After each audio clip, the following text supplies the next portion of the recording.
Good evening, Dr. Niranjan. Yeah, good evening, sir. It's a pleasure to come today personally to Surat and Valsad Society. તમારો ગામ દેશમાં હું આવી ગયો છું અને Welcome to the Valsad. yeah, Welcome from both the society. ભાઈ Yogini madam અને મોના શ્રોફ મેડમ. મારો ગુજરાતી થોડી તૂટી છે પણ આ બ્રિજિંગ ભારતનો પ્રોગ્રામ છે અને હું થેન્ક્સ કહું છું અમારો પૂરા ઓડિયન્સ માટે આ વેબિનાર છે એન્ડ ફોક્સી વલસાડ અને Surat society thank you for accepting this and I would like to thank our sponsors Bharat serum. આ તમારો લેવા માટે આવી ગયો છું.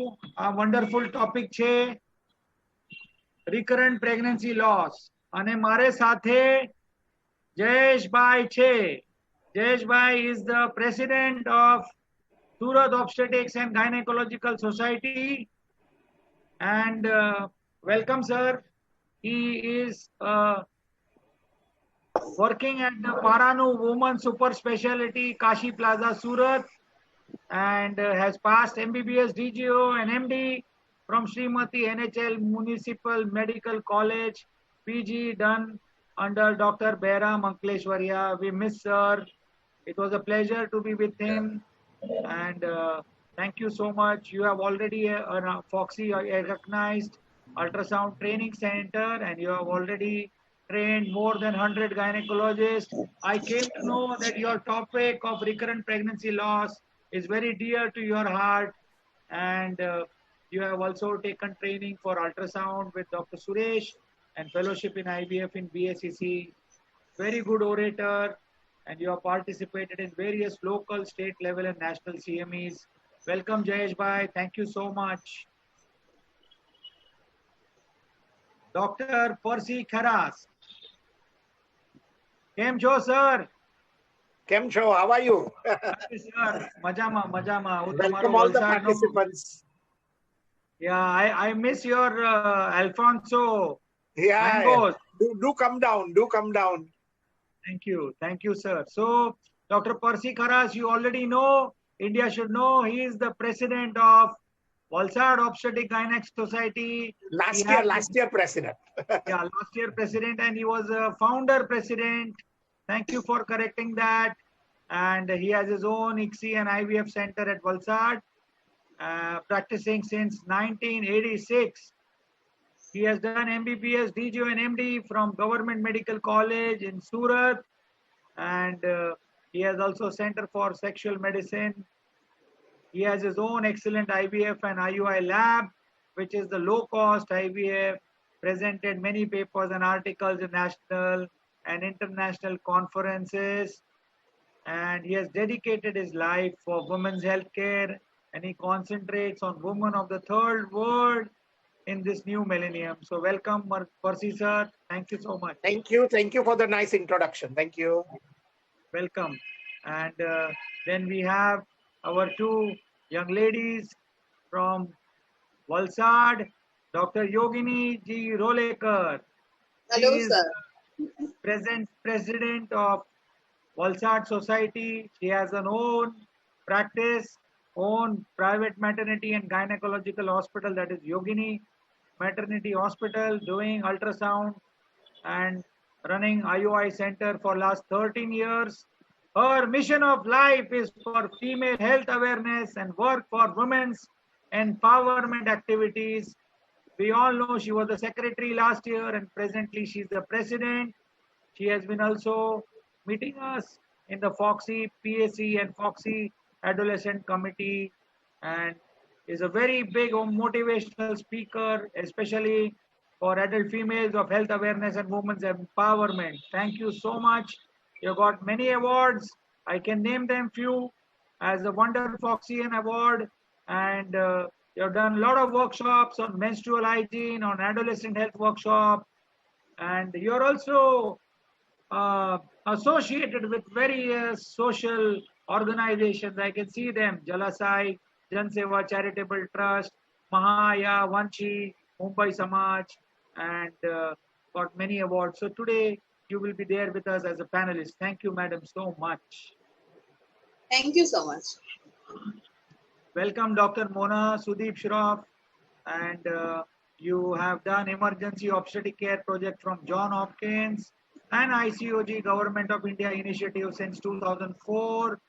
Master's trainer for Japaigo Foxy Government of India program, clinical training skills, UNICEF certified specialist for essential newborn care and resuscitation.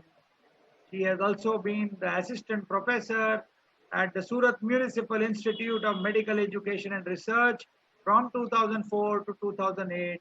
And presently she is the director for Rachna Women's Hospital, was also the director for the NOVA IVI IVF Fertility Center.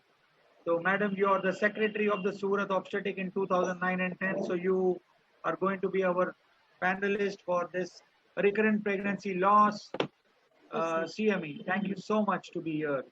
So now with this introduction, I request Jayesh Patel sir to start his lecture on recurrent pregnancy loss, and I hand over the mic to you.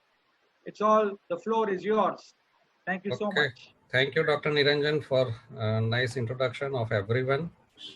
I will start my screen sharing. Can you see my screen now?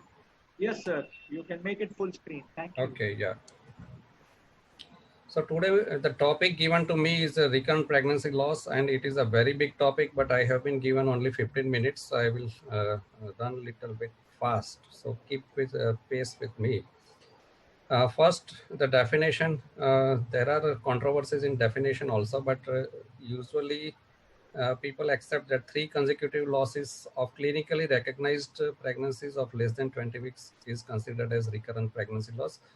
Ectopic, molar, or biochemical pregnancies are excluded in the definition. But usually in our practice and world over, the clinical investigation should be started after 2 consecutive spontaneous abortions, especially when fetal heart activity had been identified prior to the pregnancy loss, or when the woman is older than 35, or when the couple had difficulty in conceiving. You can see there are so many studies where there is a different definition is used, and that's why some confusion is there in definition. There is recently a change in the nomenclature. Instead of the word abortion, now the adopted word is miscarriage. The blighted ovum is now known as early fetal demise. So these terminology we should stop using, and these are the things which we should keep in the practice. ASHRAE has given certain nomenclatures. That is, biochemical pregnancy loss is the one where the pregnancy is confirmed by beta HCG levels and it is lost by decreasing beta HCG levels, but not located on ultrasound. Empty sac or anembryonic pregnancy loss is the one which we popularly known as blighted ovum, where there is an intrauterine sac, but there is no fetal pole or yolk sac. Yolk sac miscarriage is one where the yolk sac appears, but no fetal pole. Embryonic miscarriage is the one where the fetal pole is there, but no heart activity. Fetal miscarriage is more than 10 weeks loss. Ectopic pregnancy, all of you know that pregnancy outside the endometrial cavity. Early pregnancy loss is pregnancy loss less than 10 weeks, or late pregnancy loss is more than 10 weeks. And pregnancy of unknown location, that is if you are doing a transvaginal sonography and beta HCG is more than 1500 and still you are not able to locate the pregnancy, or if you are doing transabdominal and beta HCG is more than 6000 unit, then it is a pregnancy of unknown location. So these are the nomenclature given by ASHRAE. The incidence of recurrent pregnancy loss is almost 50% of all conceptions fail. Out of them, most go unrecognized. Among the general population, 13 to 15% of recognized pregnancy also are lost, and 90% of these losses are before 12 weeks. 10 to 20% of the pregnant women have at least one sporadic spontaneous abortion. 2% have 2 consecutive spontaneous abortion, and 0.4 to 1% have 3 or more abortions. There is the effect of previous live birth also. If there is a previous live birth and then there are recurrent abortions, the percentage of recurrence will be comparatively low when there is no previous live birth. Here you can see that the recurrence risk of loss of pregnancy is 40 to 45% if there is no live birth. So the history of previous live birth is a beneficial. So in recurrence, it suggests there is some cause. We have to find out that cause. It is not just a bad luck. So we have to investigate. So what are the causes? Causes of recurrent pregnancy loss, almost 50% are unknown etiology. They may be anatomic cause. Usually they affect in the mid trimester. Genetic causes, they affect very early in pregnancy. Endocrine causes can be affecting at any stage. Immunological causes are very common, and that also usually affects after the heart activity is visible. Psychological, environmental causes and infection causes also play some role. Some molecular mechanism I would like to share that T helper cells are important for the dialogue between the fetus and the endometrium. And these T helper cells, they release two types of cytokines. Th1 cells, they release the pro-inflammatory cytokines, while Th2 cells, they have anti-inflammatory cytokines.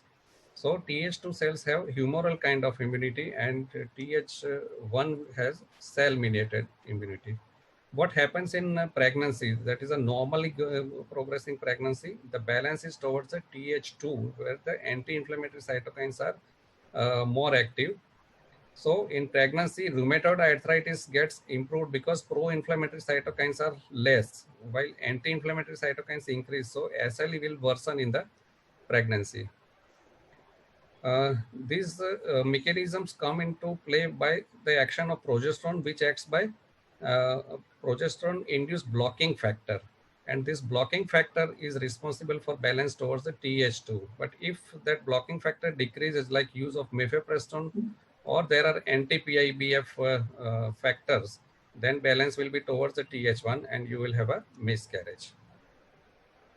Trophoblast invasion is also regulated by the progesterone and this PIBF and towards the Th2. So these endovascular trophoblast and natural killer cells, they cause a syncytial formation and improve the blood flow. But when there is a failure in this mechanism, there will be vasoconstriction and lack of syncytium formation. This leads to preeclampsia or miscarriage. How to improve the blood flow? Nitric oxide is the one thing which helps in vasodilatation, and progesterone brings about increase in the nitric oxide also. Now we will take one by one the causes. One is the genetic causes or chromosomal. Common are the aneuploidies or translocations and inversions, or sometimes parents have a normal karyotype, but there will be de novo copy number variants, and maternal aging increases the risk of copy number variations. Single gene disorders may also play a role. Common are the musculoskeletal disorders like myotonic dystrophy or thanatophoric dysplasia or osteogenesis imperfecta. Immunologic and inflammatory single gene disorders in form of HLA-G and gene, hereditary thrombophilias, and familial recurrent hereditary form mold. So PGD can help settling down these genetic or chromosomal causes. So how to investigate? We have to order for parental karyotype or microarray. Analysis of product of conception also we can do. But many times if some abnormality like aneuploidy is present in product, it may not recur. Genetics of placenta is now catching the importance, and research is going on that, and we can get the results soon. So various tests we can order are karyotype, microarray, next generation sequencing for single gene disorders, or exome sequencing. In the male, aneuploidies may be there, or HLA-G polymorphism, thrombophilia mutation, Y microdeletion, or sperm DNA fragmentation. All my colleagues who have joined here, all are doing IVF practice or IUI practice, so they know what is Y microdeletion and DNA fragmentation. DNA fragmentation affect badly in ART as well as to the future generation. there will be low fertilization rate, low blastocyst formation, low pregnancy rates, and disrupted pre-implantation development. So overall, there is a high miscarriage rate in the even in ART also. For future generation, lifespan decreases. There is significant rise in various pathologies, including the malignancy. So overall, high DFI is detrimental. So that is regarding the chromosomal or genetic causes. Now coming to another cause, that is the antiphospholipid syndrome, which is a well-known cause of recurrent pregnancy loss, and it is a treatable cause. There are certain diagnostic criteria which are divided into clinical criteria and lab criteria. Clinically, vascular thrombosis has to be demonstrated either by Doppler or direct examination, except if it is superficial venous thrombosis. And there should be some pregnancy morbidity in the form of one or more unexplained deaths, or one or more preterm delivery before 34 weeks due to PIH or placental insufficiency, or more than 3 unexplained spontaneous miscarriages of less than 10 weeks where maternal anatomical, hormonal abnormalities and chromosomal causes have been excluded. While lab criteria, we can measure anticardiolipin antibody, lupus anticoagulant, and anti-beta 2 glycoprotein at 2 occasions 12 weeks apart. If they come positive, then we can say yes, lab criteria are positive. So for diagnosis of APS, one clinical and one lab criteria should be present. APS can be of 4 variety. Primary APS, that is without underlying any autoimmune condition. Secondary is with underlying condition like SLE. Familial antiphospholipid syndrome, it runs in the family. And the most dreaded is catastrophic APS, which may be life-threatening. Treatment, Percy sir is going to talk about low molecular heparin. Apart from that, aspirin or the traditional heparin also can be used. Some papers have used warfarin, especially after 12 weeks, to avoid the teratogenic effect of warfarin.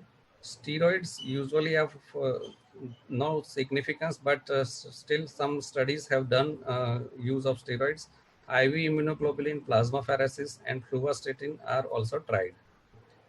Screening guidelines by ASHRAE says that for antiphospholipid antibodies, routine screening should be done, especially when there is a 2 pregnancy losses.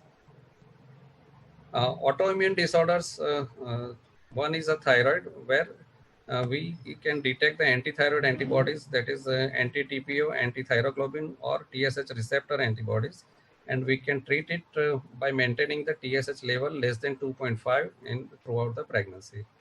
SLE is another autoimmune disorder which can lead to abortion. Anti-dsDNA antibodies or complements or anti-Rho anti-La antibodies are the specific for SLE, but we can predict SLE by anemia, leukopenia, thrombocytopenia, raised ESR, ANA titer, or creatine and uric acid testing. So the treatment is hydroxychloroquine, very well known now to the people because of corona. Then low dose aspirin, steroids, immunosuppressants can be used. Hyperhomocystinemia, a few years back it was discussed very much, and now it is also an established cause of recurrent pregnancy loss. More than 100 studies have shown that severe hyperhomocystinemia, MTHFR gene is responsible for it, and folic acid supplementation along with B6 and B12 is the treatment. Hereditary thrombophilia, here is the list: factor V laden, prothrombin gene mutation, protein C and S deficiency, antithrombin deficiency. All these are the various hereditary thrombophilia, and we can use low molecular weight heparin in pregnancy for treatment. ASHRAE does not recommend screening for hereditary thrombophilia in pregnancy. So these were the autoimmune factors. Now coming to alloimmune, means the non-self, means fetus is the invader into the maternal body. So cytotoxic antibodies or absence of maternal blocking antibodies or inappropriate sharing of HLA and disturbance in the natural killer cell function. So lymphocyte immunotherapy is tried to treat these blocking antibodies if they are low, and in using these lymphocyte paternal lymphocytes are preferred over the donor lymphocytes. Endocrine causes I will skip because everybody knows: hyperprolactinemia, thyroid, diabetes, high LH, high androgens, like poor oocyte quality. As we are ART specialists, we come across these with aging, and our females are now prefer to get pregnancy late and late. So there is a poor quality of oocytes and decreased number of oocytes. So ovum donation or embryo donation can be offered, or mitochondrial transfer in some centers over the world, not available in India, but it has been started to rejuvenate the oocyte quality. Anatomical causes, again, Mullerian anomalies, endometriosis, adenomyosis, intrauterine adhesions, or cervical incompetence. They usually come into play in the mid trimester. Infections, especially in our country, genital tuberculosis and bacterial vaginosis are very common. Other causes are hydrops, immune or non-immune, late pregnancy loss, or recurrent molar pregnancy. And recurrent implantation failure is also now considered as recurrent pregnancy loss. So some empirical management options I would like to discuss, that is progesterone and dydrogesterone. There are two types of progesterone receptors, A and B. The B receptors, they are stimulatory activities for progesterone, while A strongly inhibits the action of B receptors. So the balance between two will manage the pregnancy. Progesterone acts by progesterone inducing blocking factor that already we have discussed, Th1 and Th2 types of cells. They decreases the natural killer cell activity and improves the blocking antibodies and other functions. So overall, progesterone helps in maintenance of the pregnancy. It improves the endometrial maturation, endometrial stabilization, and embryo implantation, and inflammatory mediated processes. Uh, there are so many progesterones available, but commonly used are the natural micronized progesterone and the dydrogesterone. They are commonly used in recurrent pregnancy loss. Role of GCSF is not well established for recurrent pregnancy loss, but when there is a thin endometrium and there is a recurrent implantation failure, GCSF helps, that everybody knows as IVF specialist. IVF can help in the form of IMSI, where we can select a good quality sperm. So it will reduce the chances of pregnancy loss. PGD also can help us to select a chromosomally normal embryo for transfer. Ovum donation, embryo donation, or surrogacy are also part of IVF, and which can be used when there is a appropriate cause. Oxidative stress can affect the sperms, oocytes, embryo, everywhere it will affect. And to reduce that oxidative stress, we should also supplement antioxidants and micronutrients along with the other definitive treatment. So it will also prevent the recurrent pregnancy loss. Tender loving care to the mother along with all kind of treatment, that is very much important, and it should be used as adjuvant to other therapies. So thank you very much for patient hearing. Dr. Niranjan, now it is back to you. Thank you so much, sir, for a wonderful presentation you have done. And we will come back to you very soon. Now we go to Dr. Percy Kharas, who will be talking on low molecular weight, heparin, and recurrent pregnancy loss. Thank you so much. Thank you, Dr. Niranjan, for Yes, a sir. very nice introduction. And we will proceed to low molecular weight heparin in recurrent pregnancy loss. Now, this is a very specific topic, but a very controversial topic. And I'll try to make it as simple as possible. Next slide, please. Yes, sir. They'll be working, yes, the slides from there. Sorry for that.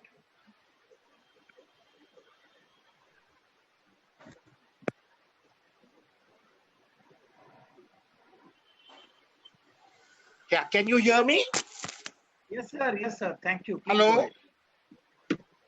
Yes, sir. We can hear Hello? you. Please carry on. You can carry on. Hello? Please. We can hear you. We can hear you, sir. Please go ahead. Thank you so much. Hello, can you hear me? Yes, sir. We can hear you. Hello, I can hear. can you Please go hear ahead. me? Yes, yes. Sir, we can hear you. Please Hello? start. Yes, you are audible. Hello, can you hear me? Yes, sir. We can hear you. Hello? Hello? Sir, we can hear you. Go ahead. Please go ahead. Thank you. Hello? Sir, I please think, start. Please start your presentation. We can surely hear Hello? you. Hello? I his think microphone may not be working, I or think his audio is audible Hello? to us, but we will go ahead with the program. Hello? We will surely join him. Hello? We can hear him, sir. We can hear him. Thank you so much. Hello? it's his earbuds may not be properly fitted. Hello? Yeah, probably. Can someone call him? That would be so nice.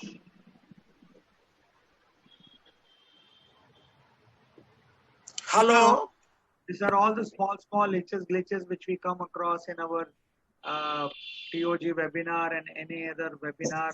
But Hello, can you hear me now? Yes, we Yes, can sir. hear Can you. you hear me? Yes, sir. Yes, we can hear you. Yeah, sorry, but in between some technical problem happened. Sorry. Please go ahead. Yeah, just tell them to put the slide, please. Yeah, it is already there. Please go ahead. Thank you. Yeah, the first slide, please. Yeah, the first Anuja? slide, please. Yes. So now, before discussing low molecular weight heparin, what is important now is to have some idea about unfractionated heparin. Then only low molecular weight heparin can be understood properly. Can you hear me all of you? Yes, sir. Okay.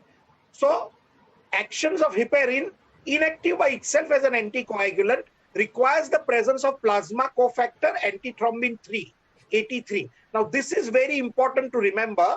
Without AT3, heparin is not going to act. Heparin potentiates the action of AT3. Heparin AT3 complex neutralizes the action of all these factors and binds to lysine sites on AT3, leads to conformational chain at the arginine reactive center. Next slide, please.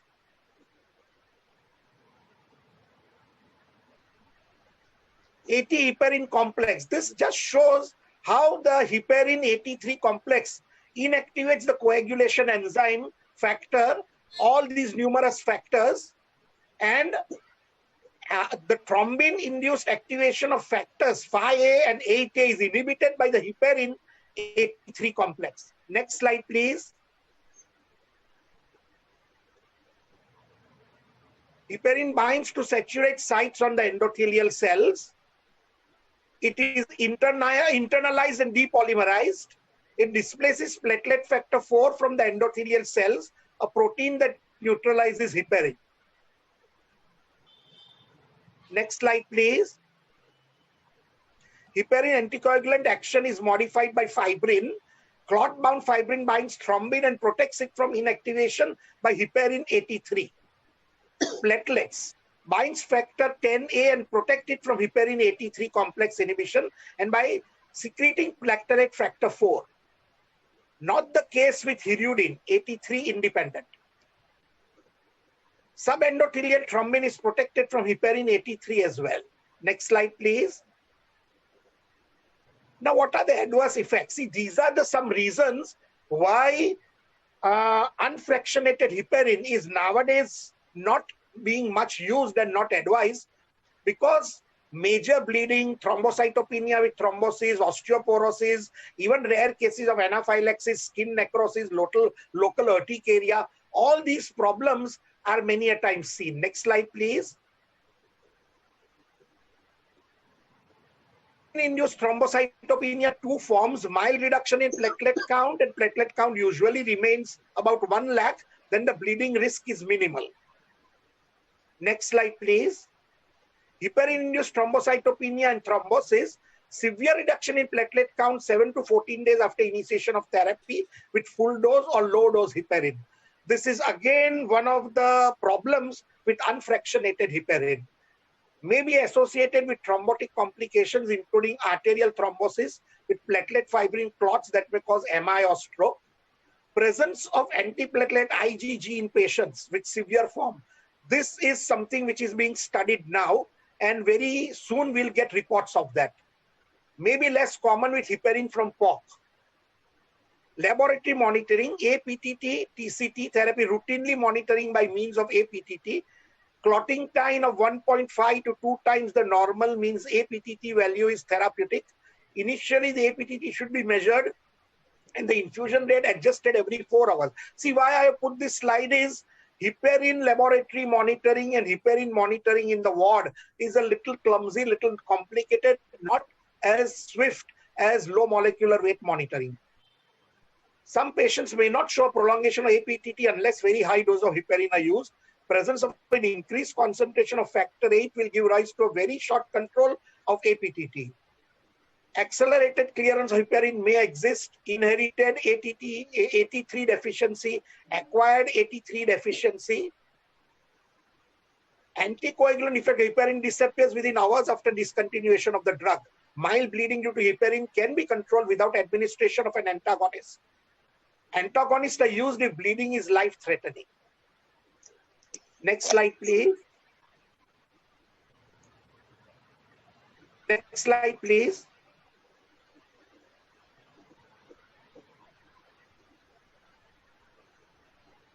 Next slide.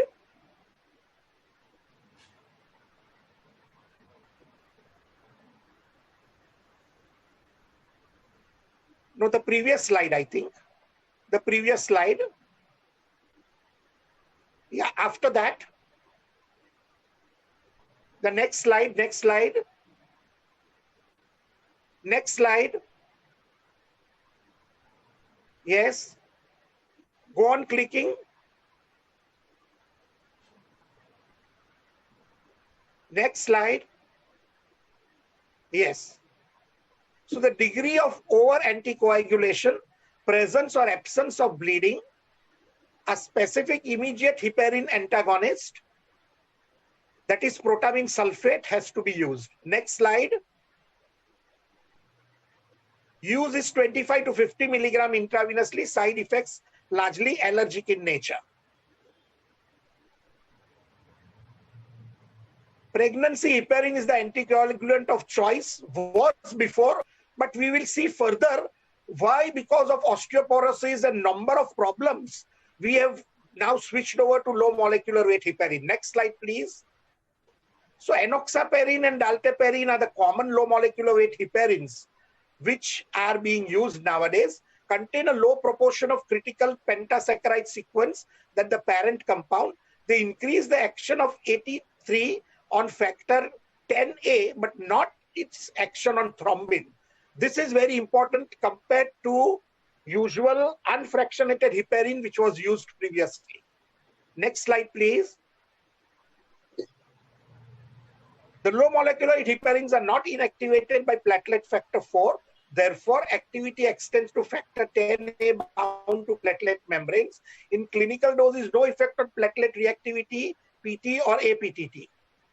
Currently approved for prevention of deep vein thrombosis after hip or knee surgery, for abdominal surgery, and a lot of obstetric causes, and also in IVF. Do not require routine monitoring of INR, PT or APTT. This is very important compared to unfractionated heparin. One fixed dose administered subcutaneously, 30 milligram every 12 hours, but in some cases 40 milligram may also have to be used.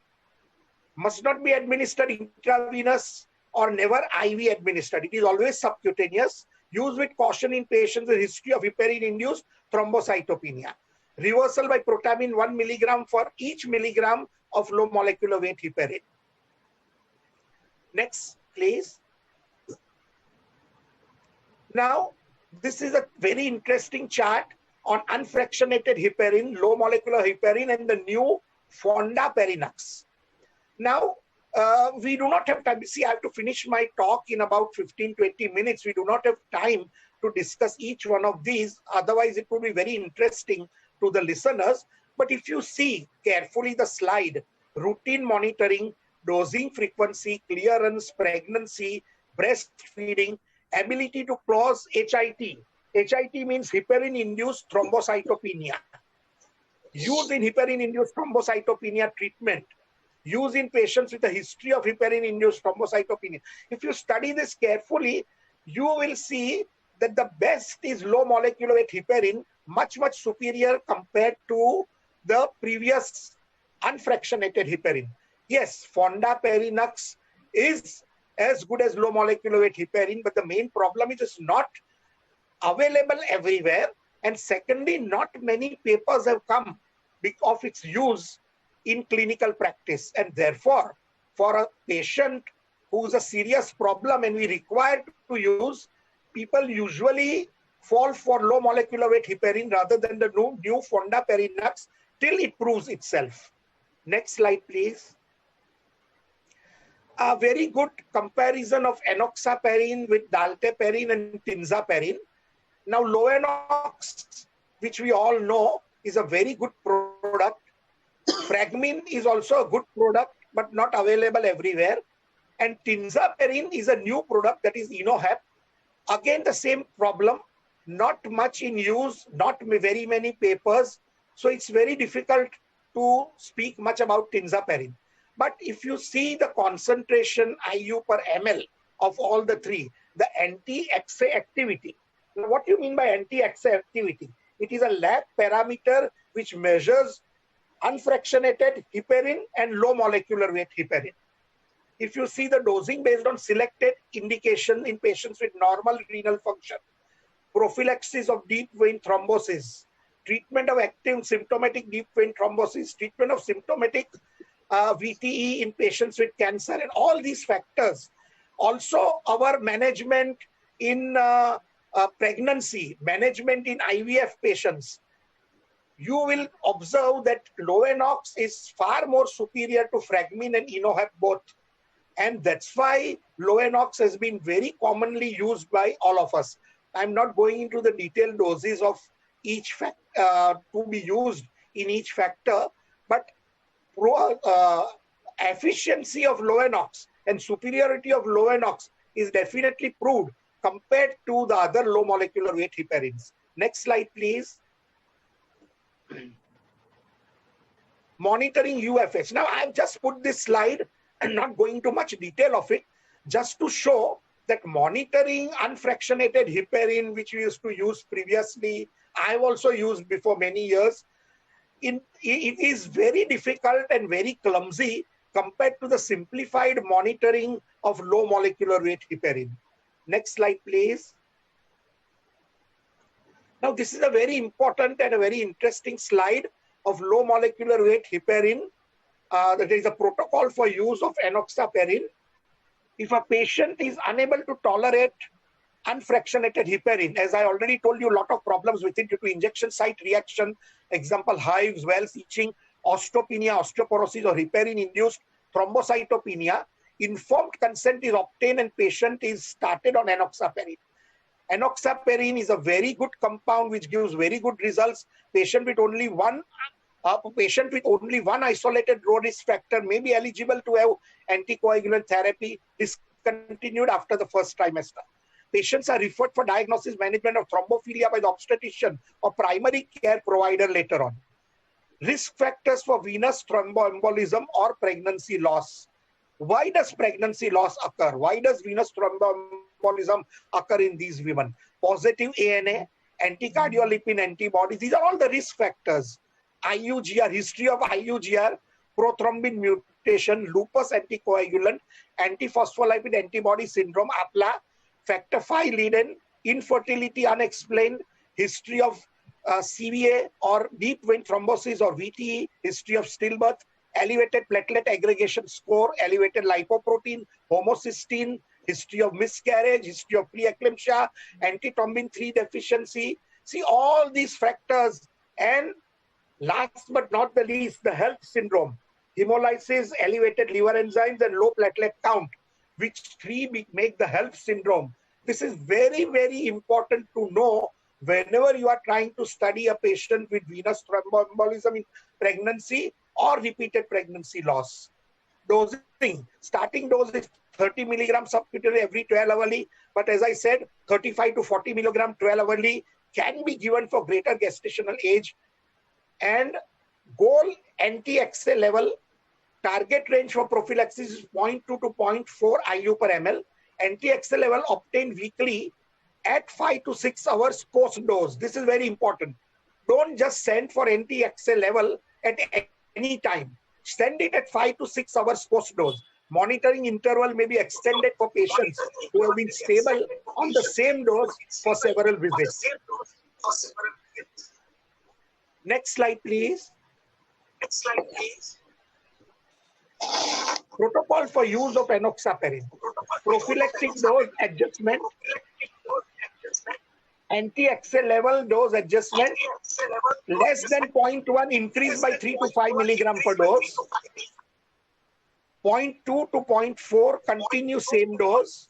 Greater than 0.5 or less than 1 decrease by 3 to 5 milligram per dose. Delivery. Last dose of low molecular weight heparin 36 hours prior to planned delivery. For high-risk patients, example acute VTE, prostatic heart valve, last dose recommended 24 hours prior. Can you hear me properly? Yes. Do you all hear me? Yes, sir. Yes, sir. Okay. We can hear you, sir. Okay. For patients with lower risk, therapy may be discontinued 72 hours prior. For spontaneous delivery, delay epidural analgesia by at least 10 to 12 hours after the last low molecular weight heparin dose. Postpartum therapy. You must never forget that there is something like postpartum therapy also after delivery. Patients who require continued anticoagulation should resume low molecular weight heparin therapy 12 to 24 hours postpartum. Begin warfarin 7 days postpartum to goal INR range of 2 to 3. Continued for at least 6 weeks postpartum or as indicated. Next slide. Treatment guidelines for use of anticoagulants in RPL. Recommendations for women who fulfill the laboratory criteria of antiphospholipid syndrome and a history of 3 or more pregnancy losses. We suggest administration with low dose aspirin, 75 to 100 milligram per day. Nowadays, they say that 75 is not enough. 100 milligram per day is the ideal dose, starting before conception, and a prophylactic dose of heparin, starting at date of a positive pregnancy test over no treatment. The guidelines suggest offering anticoagulant treatment for women with 2 pregnancy losses and antiphospholipid syndrome only in the context of clinical research. But nowadays, after this clinical research papers have come out, they have been suggesting, the guidelines are suggesting anticoagulant treatment with antiphospholipid syndrome right from the starting of pregnancy. Next slide, please.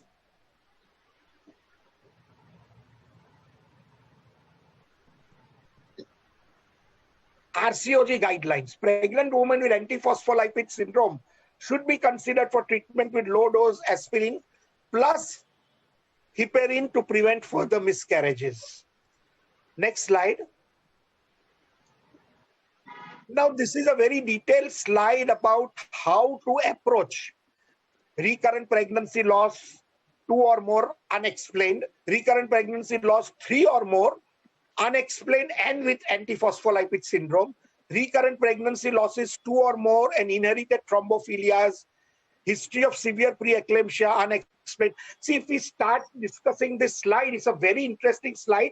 Each point in each type of problem has been very nicely put and discussed, but because of lack of time, I can only say with a fair amount of clarity that what this slide wants us to say is, in most of this condition, aspirin with low molecular weight heparin or low molecular weight heparin alone has worked wonders, saved the mothers and the babies, and done a very good work in these kind of patients. Next slide, please. evidences. Thromboprophylaxis with low molecular weight heparin resulted in improved live birth rate in patients with 2 or more consecutive unexplained recurrent pregnancy loss. Nevertheless, these findings need to be still confirmed in larger randomized trials. Next slide, please. Cochrane reviews. No, one slide before that, please. Yes, Cochrane reviews. Now, from the Cochrane library, Cochrane reviews, which are the most authentic on which the world of reproductive science and obstetric gynecology also moves. Enoxaparin prophylaxis resulted in an increased live birth rate as compared to low-dose aspirin. So now, out of number of studies which the Cochrane library has collected and on which we depend, and which are usually very dependable, it has been now proved that enoxaparin or low molecular weight heparin is the results in increased live birth rate are definitely far superior than low dose aspirin. Next slide, please.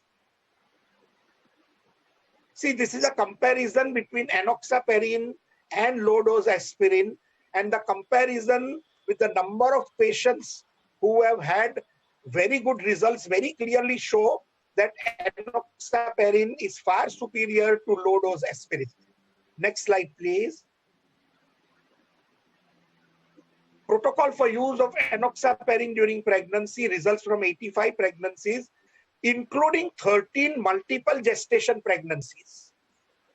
Enoxaparin was safe and effective for preventing thromboembolism and adverse obstetric complications in patients, including 12 out of 13 multiple gestation pregnancies. Now, this is a very satisfying paper, a very satisfying statement which I've brought here. The main reason being, most of the time in multiple gestation pregnancies with this kind of conditions, it's a very big headache than a pregnancy with a single baby in utero. And enoxaparin has given very good results in this kind of patients with multiple gestation pregnancies also. This is very satisfying to us. Next slide, please. Thank you.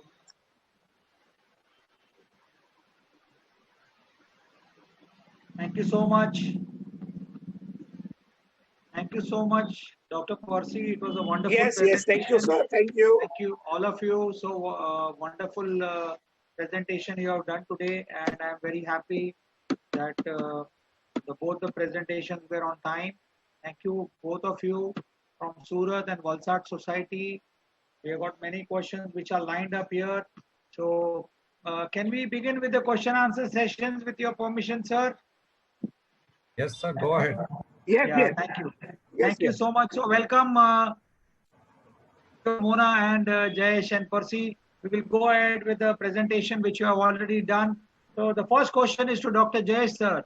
What are the various treatment options and pregnancy outcome in women with idiopathic recurrent miscarriages? Dr. Jayesh. Oh, thank you, Dr. Niranjan. Yes, sir. Various treatment strategies have been tested. I would suggest use of aspirin and low molecular weight heparin in idiopathic recurrent miscarriage also. Over and above, prednisolone, folic acid, and progesterone are also recommended. In our Deshi terms, we can say it as a mixed masala. Aspirin is cost effective and have minimum side effects. But as Percy sir has just now said that heparin is much more effective compared to aspirin. But many people, they recommend that both should be given. Prednisolone has anti-inflammatory effect, and that's why it can be used. Progesterone is also very well established for recurrent pregnancy loss, and its role cannot be denied. Folic acid supplementation to cover the hyperhomocystinemia and for prevention of the anomalies also, not only for neural tube defects, but many other genetic abnormalities also can be prevented with the help of folic acid. So at least these much drugs I would like to give to my patient of idiopathic recurrent miscarriage. Thank you. Thank you. Dr. Percy, how effective is the low molecular weight heparin in improving the live birth rate in patients with 2 or more consecutive unexplained recurrent pregnancy loss? Can you throw some light on that? Thank you very much, Dr. Niranjan. Can you hear me? Can you hear me clearly? Yeah. Sir, your Okay. voice is the loudest of all. Thank you so much. Thank you. Clinical data has indicated the usefulness of low molecular weight heparin in women with unexplained recurrent miscarriage. There is no doubt about that, because a lot of clinical data has been collected till date. A prospective randomized study about administration of LMWH and aspirin to unexplained recurrent miscarriage case conducted by a number of workers on a number of women were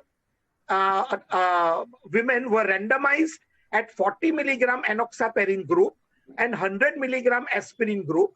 And as soon as fetal cardiac activity was seen, prophylaxis was started and live birth rate was 81.5% in enoxaparin group and 84% in aspirin group. So nearly the same, touching same in both the groups. Workers have even said that a live birth rate of 81% using enoxaparin 20 milligram a day in women with greater than 3 fetal losses suffering from URM when compared with control group with a live birth rate of 48%. So this very clearly shows the advantage of low molecular weight heparin. A modest improvement in outcomes as reducing early and late spontaneous abortions for women with recurrent pregnancy loss with unexplained etiology treated with low molecular weight heparin over no treatment when given in first trimester and continued throughout pregnancy. So this also shows the advantage of low molecular weight heparin. The consensus is combination of low molecular weight and heparin and aspirin is superior to aspirin alone in achieving more live births. As the same thing what I mentioned in my lecture also. Therefore, it is recommended treatment for recurrent miscarriages with antiphospholipid syndrome also. Absolutely. There are various studies, and I would like to tell here Dolitsky et al. Also did this study, and Fauzi did the study in 2008. And obviously, we had Ahmed Badawi, who was here in Mumbai about 1.5 years back. And his study of low molecular weight heparin in patients with recurrent early miscarriages of unknown etiology was permitted and published in Journal of Obstetrics and Gynecology as early as 2008. So there is obviously a big role and effectiveness of low molecular weight, and it surely improves the live birth rate in patients who have got recurrent pregnancy loss. Wonderfully explained by Dr. Percy. We are very grateful to you. Thank you so much, sir. Thank you, sir. Thank you. Thank you for your nice comments. Thank you, sir. Thank you so much. And now we move on to thromboprophylaxis, and we have Dr. Yogini here.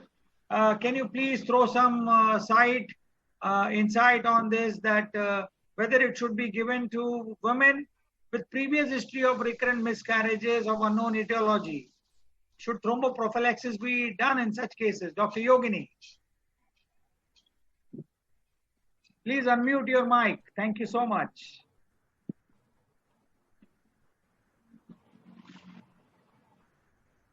I think Dr. Yogini is not there. So probably we have lost the connection with her. We will move on to Dr. Mona Shroff. Dr. Mona Shroff, would you be kind enough to be there present? Yes, I'm here. Yeah, thank you. Welcome, Dr. Mona Shroff. We have already introduced you. So my question is, what treatment do you suggest for APS positive women? When to commence the treatment, and what are the dose you prescribe?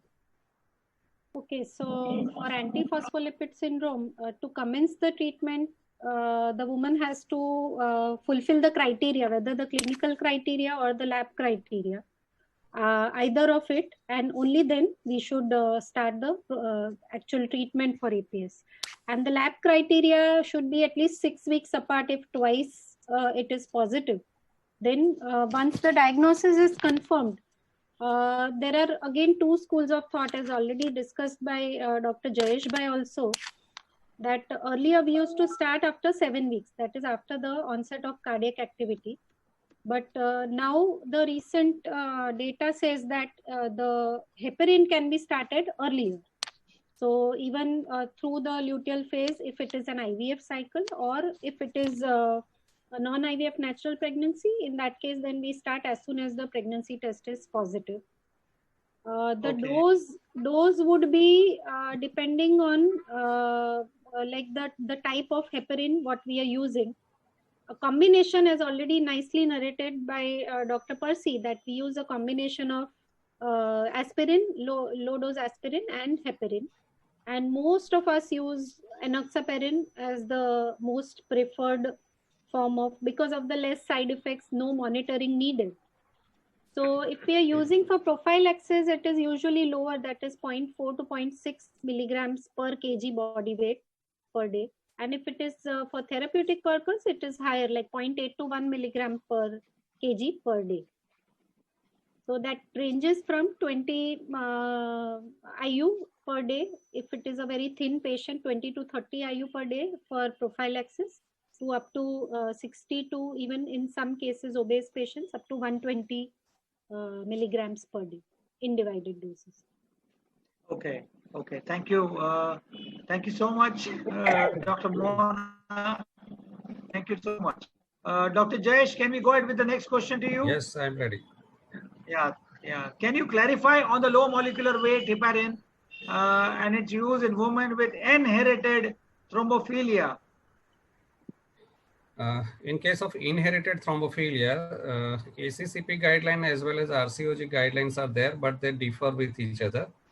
The ACCP guidelines does not recommend the prophylactic use of heparin to this inherited thrombophilia, but RCOG guidelines, they recommend the consideration of low molecular weight heparin prophylaxis in asymptomatic patients, especially factor V laden and prothrombin G2021A gene mutation, and it is also recommended in antithrombin deficiency, protein C and protein S deficiency also. So if you go with RCOG guideline, then you should use low molecular weight heparin prophylaxis.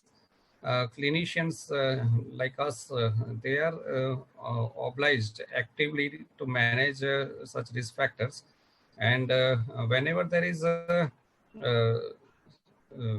likelihood of preeclampsia or IUGR, in those cases also we should use the prophylaxis of low molecular weight heparin even in inherited thrombophilia. Thank you. Yeah, there are data which also shows that there is a potential benefit from low molecular weight heparin treatment, especially during the implantation and placental development, and it's quite beneficial in assisted conception treatment. So this is a study in 2016 where I would like to add Dr. Jayesh sir, with your permission, by Dr. Laura Ormesher, and they have done this in their university, and this was done in London, where they managed inherited thrombophilia in pregnancy with low molecular weight heparin treatment. And it's very important to consider the timing of treatment in relation to implantation in their study. So thank you, Dr. Jayesh. And now we move to Dr. Percy, sir. I want to know from you, Dr. Percy, can you hear me? Yes, thank you so much. Yes, sir. Is natural micronized progesterone beneficial in women, especially when they are bleeding or having history of more than 3 miscarriages? Because now we have got synthetic progesterone, micronized progesterone, and there are various other types of progesterone. So what would you recommend, especially in such women? See, sir, natural micronized progesterone is the gold standard. I would say it's the gold standard. It has stood the test of time. Natural Absolutely, I agree. It has been shown to modulate the contractility of the fallopian tubes, facilitate the myometrium for gamete embryo transportation throughout the uterotubal cavities, and for successful implantation. Thus, it decreases the rate of abortion. There is no doubt about it, and it has been seen and proved everywhere. The hormone is also necessary for the successful implantation and maintenance of pregnancy. It has been postulated that inadequate secretion of progesterone during the luteal phase of the menstrual cycle and in the early weeks of pregnancy is one of the causative factors and one of the main mischievous factors for miscarriage. Hence, progesterone has been used during the first trimester of pregnancy to prevent spontaneous miscarriage. In women presenting with a clinical diagnosis of threatened miscarriage, use of progesterone definitely reduces the rate of spontaneous miscarriage. So, as I said in the beginning, it is gold standard. Lot of papers are there. Lot of work has been done. We have seen in our own experience also. And it is a very good product. There's no doubt about it. Yes, absolutely. I would like to reiterate here that a study which has been done by Sakone G. Sean, and they have done a systematic review and meta-analysis of this randomized control trial, which got published in Fertile Sterile 2017. And they found it to be quite helpful, especially in those women who have got a clinical diagnosis of threatened miscarriage, and the use of progesterone has reduced the rate of spontaneous miscarriage in the subsequent pregnancy. And that has also been evaluated and seen and confirmed with the Cochrane database systematic review, which was done in 2013 by Haas, DM et al. So, Dr. Percy, thank you so much for this wonderful explanation which you have given. And I could also add some few points in your answer. Thank you. So, Thank you, Dr. sir. Mona, Thank you. can we move to the next question? Dr. Mona, are you there? Dr. Mona, will you please unmute your mic? Yes, I'm here. Yeah. So I would like to ask you, now we have talked about the recurrent pregnancy loss and 3 miscarriages. So what do you feel is the effectiveness of using natural micronized progesterone in women undergoing ART? Can you throw some light on that? Yes, so it is one of the cornerstones of treatment, luteal support in ART, because when we are stimulating in IVF with gonadotrophins and antagonists, the progesterone levels are affected, and they are affected to a very large extent. So we need to supplement the luteal support with the progesterone. Now, usually, conventionally, initially it started with injectable, then vaginal, then gel came, oral supplementation came. So there are different routes. The dosage is yet to be standardized, because people use 300 milligram twice a day along with oral. Some use 400 milligram twice a day. So different dosage are there. On an average, we use the standard dose of 800 milligrams natural progesterone per day. And it But is ma'am, one of, in the Indian scenario, I would like to interrupt. I'm very sorry about that. Yes, In the Indian scenario, with ART being there, the women, do they really like the tablets in the vaginal route? So is there any reluctance which you find in your IVF practice? Or oral would be recommended? I want you to throw some light on this. Yeah, so practically we have not seen many patients resisting, because the other options are to use only oral, which is again, it's a new concept after the Lotus trial, that to shift over to only oral progesterone is because, as Dr. Percy rightly said, the vaginal progesterone or natural micronized is time tested. It clears the first pass metabolism as well. But probably slowly the changes might occur to oral. Obviously, for any patient, if given a choice, oral would be more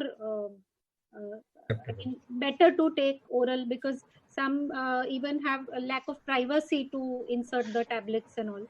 So we get patients who even say that or if they are working, so then they get the timing to adjust the vaginal progesterone and all becomes difficult.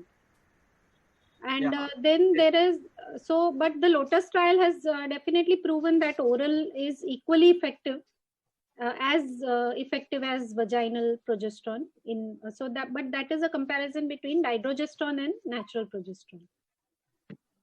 Oh, so nice you have explained, Dr. Mona. And I think Dr. Yogini has joined with us. If she is already there, we can ask her a few questions. Is she there?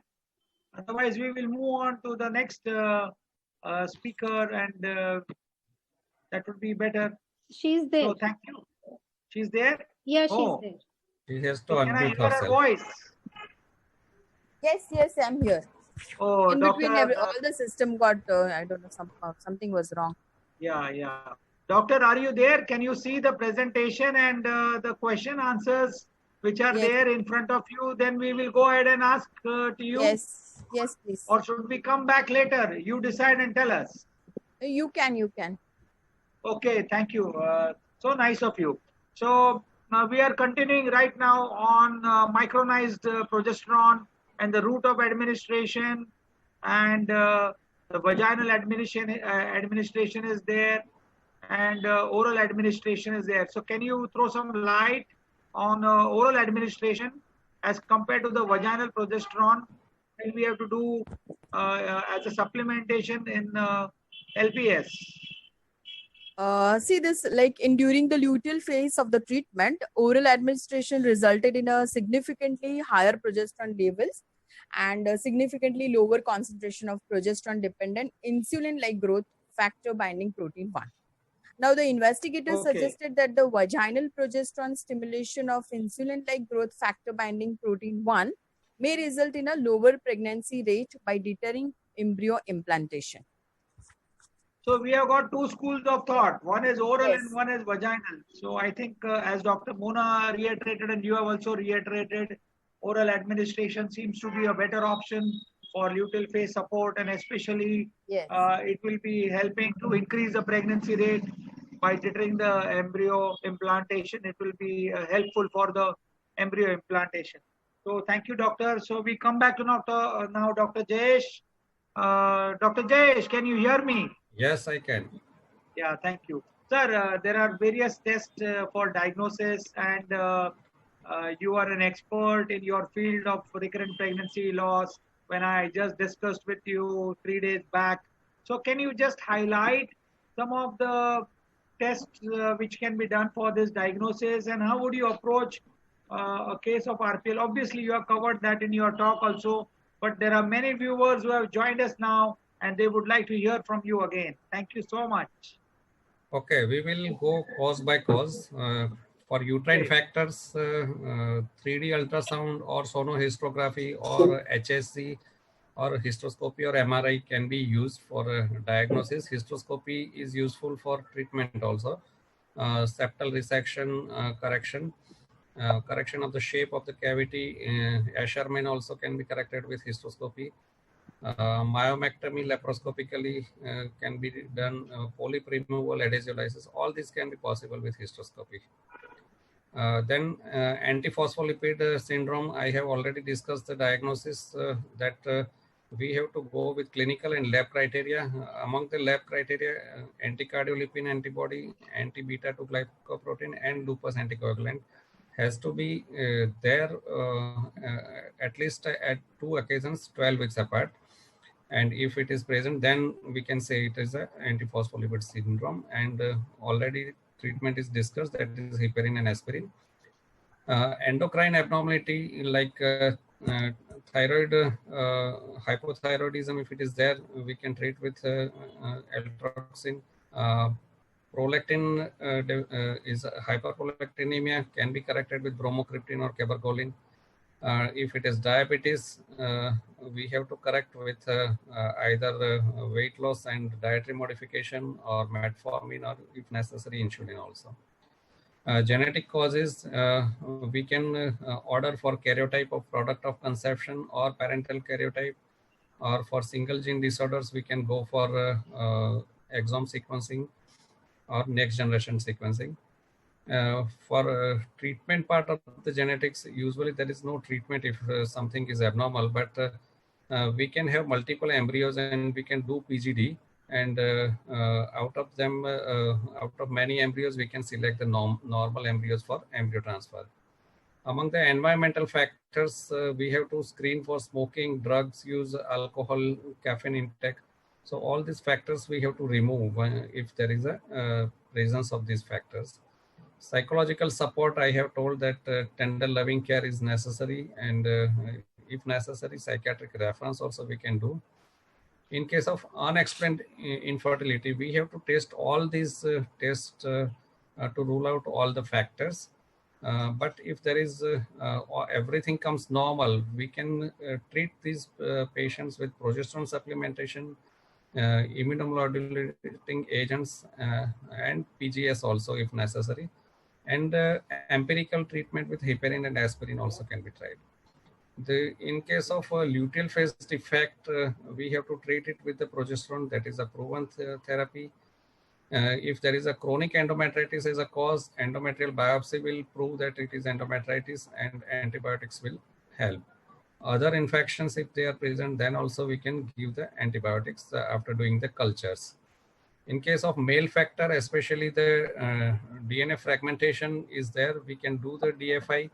And if it is high, then lifestyle modification, loose undergarments, multivitamins, antioxidants, all can be tried. And if there is still there is high DFI, we can offer the donor sperms also.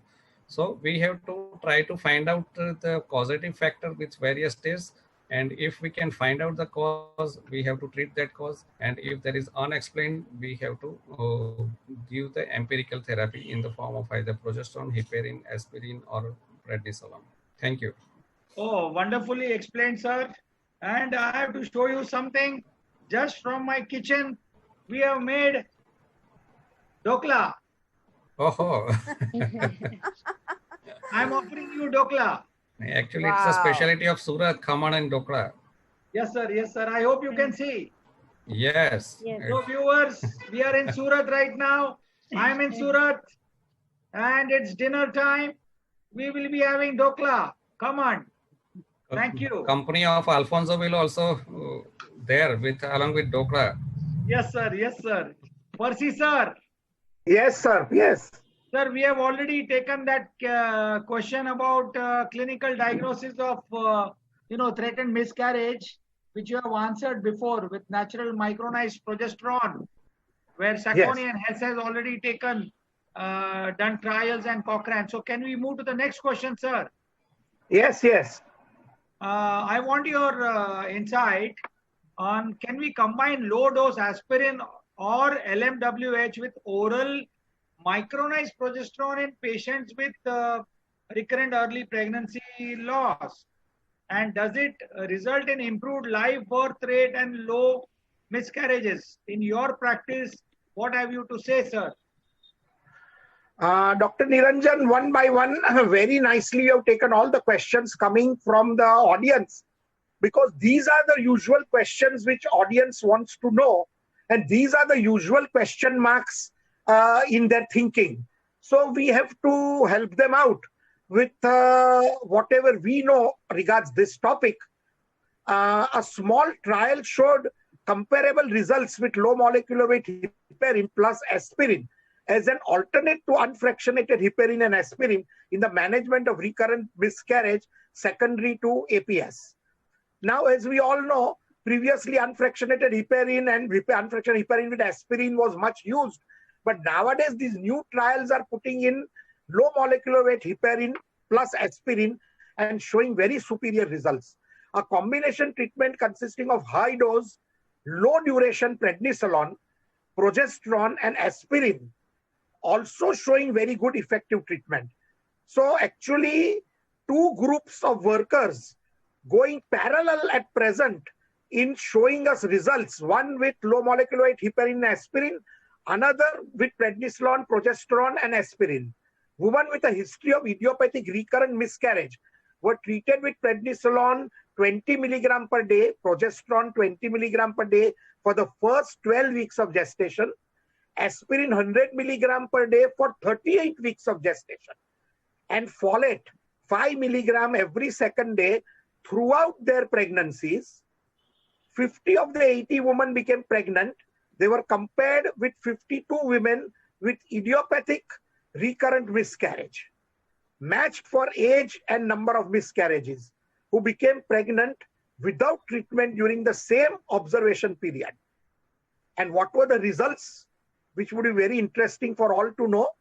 the overall live birth rate of the treatment and control groups were 77% and 35%. See, such a vast difference in the treatment group and control group.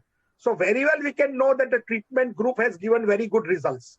The rates of first trimester, median gestational age at birth and median birth weight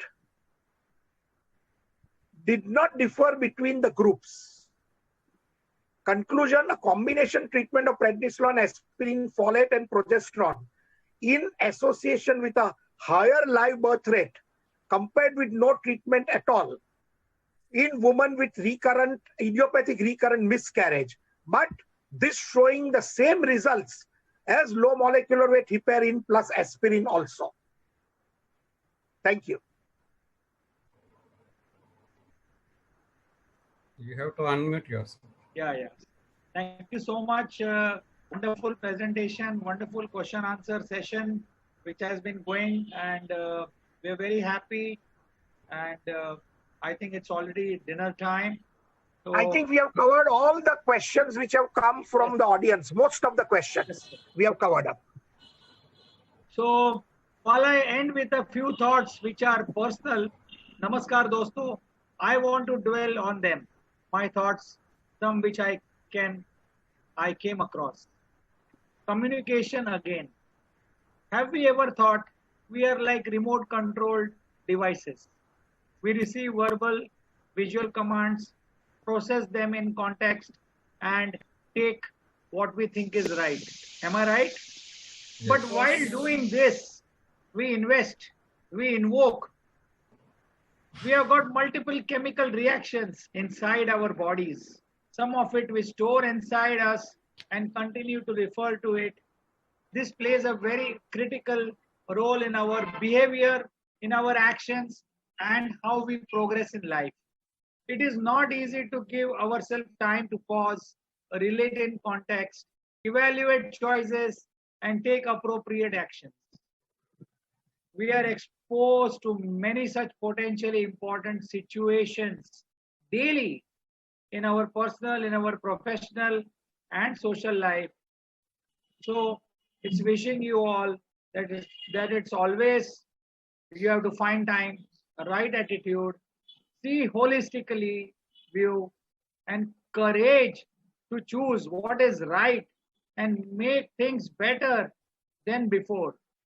So I thank all of you with a wonderful viewership which we have got today, and Dr. Jayesh, Dr. Percy sir, Yogini madam, and Mona Shroff madam, you have given an excellent view on recurrent pregnancy loss. So with this we end. Thank you so much. Thank you. Thank you very much, sir, for the lovely moderation. Thank you very much, all the participants. Thank you. Thank you. so Thank much. you for the dokla. Thank you. Good night. Thank you so much, doctors. Thanks for your time. Bye-bye. Appreciate the discussion. Thank you so much. Thanks, so Dr. much, Niranjan. Thank you, sir. sirs. Thank you. Madam. Bye. Thank you, sir. Thank you. Bye. Bye-bye. Good night. Wonderful.